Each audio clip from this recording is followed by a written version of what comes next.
Now, just before we start the video, I'd just like to stress that the voltages inside equipment like this, that's mains powered, especially hybrid gear that's got tubes in it or tube gear, the voltages are extremely high, deadly voltages.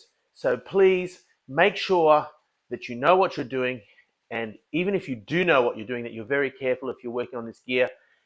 If in doubt, don't take the covers off. Don't play with this stuff, because we'd hate to see you disappear.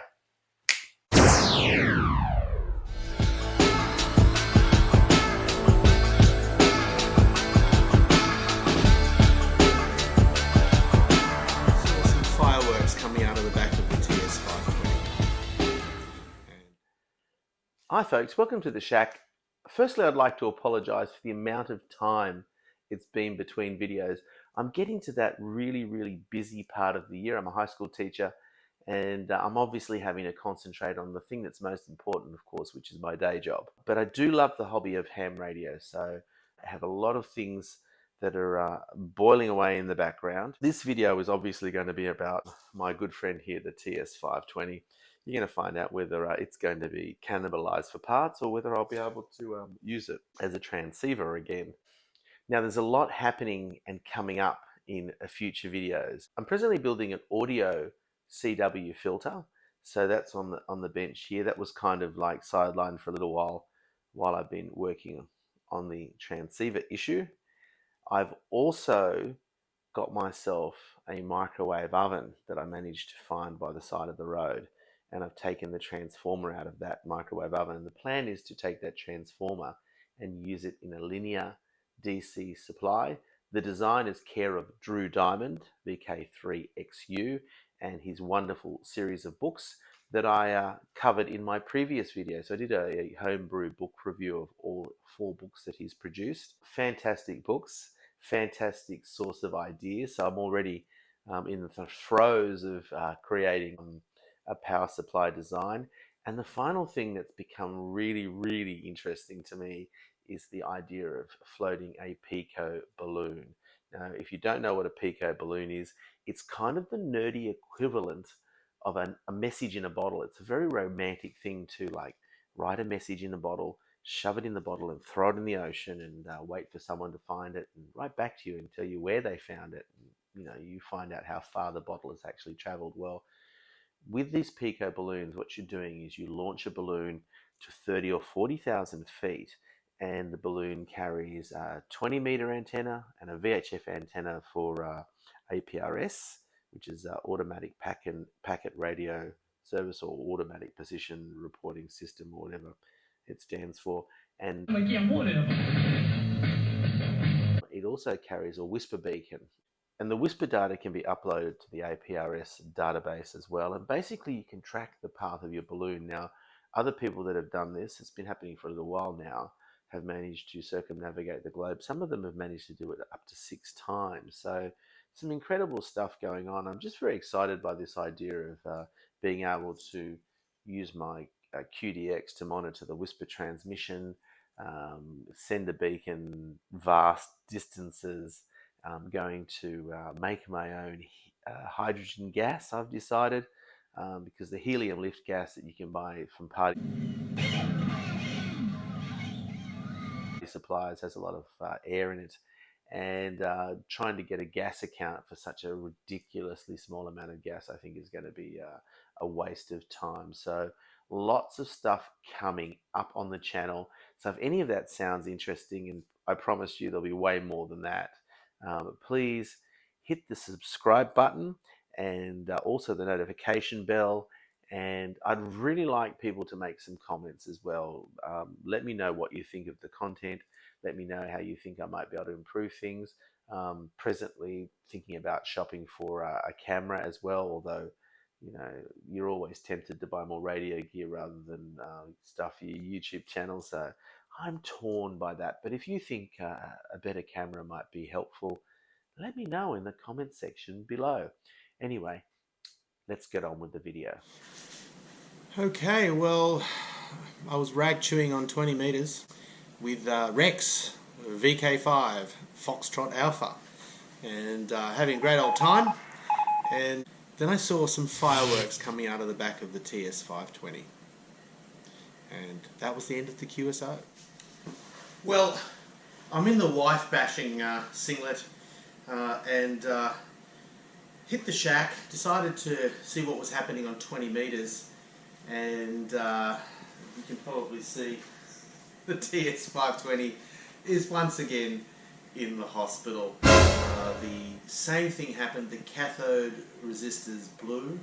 I've realised the error of my ways, or perhaps the error of my ways, in so much as I'm supposed to have resistors in there that are metal film. It's my understanding, my very limited understanding, that carbon film perform more poorly with regards to RF, and when they heat up they tend to drift a lot quicker, and what tends to happen is they tend to go up in value. And the last time I replaced those resistors, I thought I didn't have 10 ohms, so I thought I'll chuck 12 ohms in, thinking that would make the situation better, when in actual fact it makes it worse. So what we probably want is lower value resistors. I am going to replace the resistors this time with 1 watt metal film 10 ohm resistors, as they should be. The previous ones that blew up were also carbon resistors that had been put in there in a previous repair, and I've replaced like with like. Probably should have known better. I probably should have gone to have a look at what should go in there. So we're going to chuck in some metal film.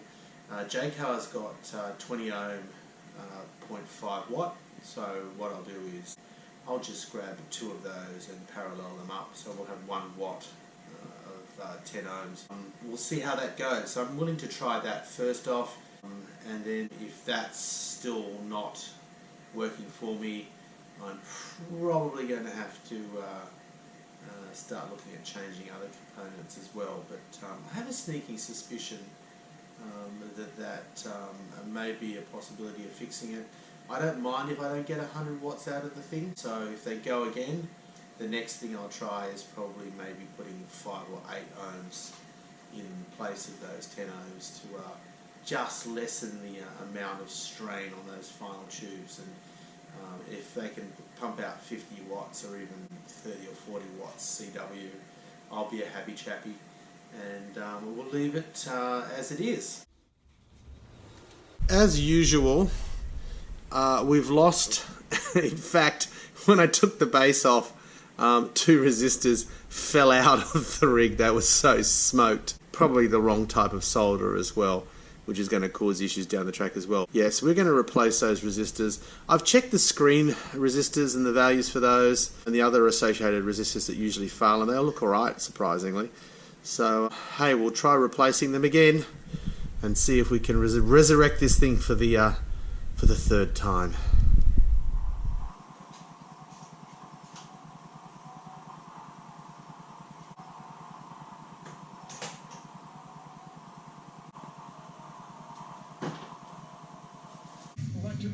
I can fix that.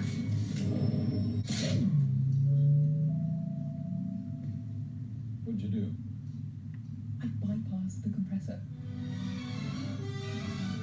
Thought I might give you a quick tour of some shirts that I got from my Redbubble store. I've had a lot of fun making shirts. It's another one of my hobbies. I paint a little bit, and this shirt here is based on a painting that I did for a friend, and it's hanging in his house in Katoomba. And I'll show you a couple more shirts that I've done as well that I think are a lot of fun. As you can see here, I've got my favorite little picture of Brains from the Thunderbirds. And this is a painting that I did pretty quickly in probably an hour or so. And it actually says, the shirt actually says, this might sound crazy, but I've got a hunch. And it's something that Brains used to say in episodes of the Thunderbirds all of the time. So the ultimate nerd shirt. Now, I do have permission to use this image. I applied for the fan art program on Redbubble and was given permission by ITV. I had another design as well. Made a little bit of a joke about COVID, so probably not appropriate, and it was rejected. But hey, we got this one through, and I'm really happy with how graphic this one is as well. And last, but not leastly, is this wonderful shirt here that says, "It's one small step for cat, one giant leap for pussy kind." And it's featuring my favourite cat, Soxy, the Wonder Cat. And I've done a series of these shirts featuring this image of our cat having a big yawn. It kind of looks like he's screaming out in space. So yeah, a bit of fun. And yeah, I've had a lot of fun making them, and I just thought I'd show you them. Woohoo! It lives! I am so happy. We had some, hold on, I'll just turn the volume down. We had some issues. I was worried that the thing was completely dead. There was no output, and of course, this switch on the back had been inadvertently switched to the wrong position. I think that's there for when you're running a linear off this thing. We have plate current, we have ALC, and we have output watts. So I'm going to throw this thing back together again, stick it in its rightful place, and be very gentle with it. Maybe not run it QRO. Happy days!